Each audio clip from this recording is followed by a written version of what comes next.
Hello दोस्तों, नमस्कार। आप देख रहे हैं प्रेमी टूर देखने वाले सभी दर्शकों को स्वागत।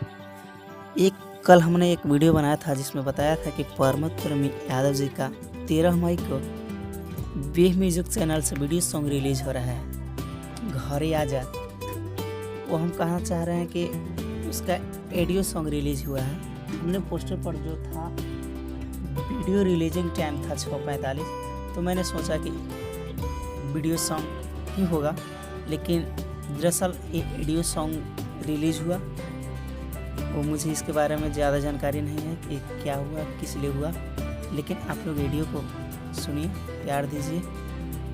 और हमारे वीडियो अगर अच्छी लगती है आप लोगों को तो हमारे वीडियो को ज़्यादा से ज़्यादा शेयर कीजिए और कमेंट कीजिए और लाइक कीजिए। और हमारे चैनल पर नए जुड़े हैं तो हमारे चैनल को सब्सक्राइब कीजिए। मिलते हैं किसी खास एक नए न्यूज़ अपडेट के साथ। तब तक के लिए जय हिंद, जय भोजपुरी।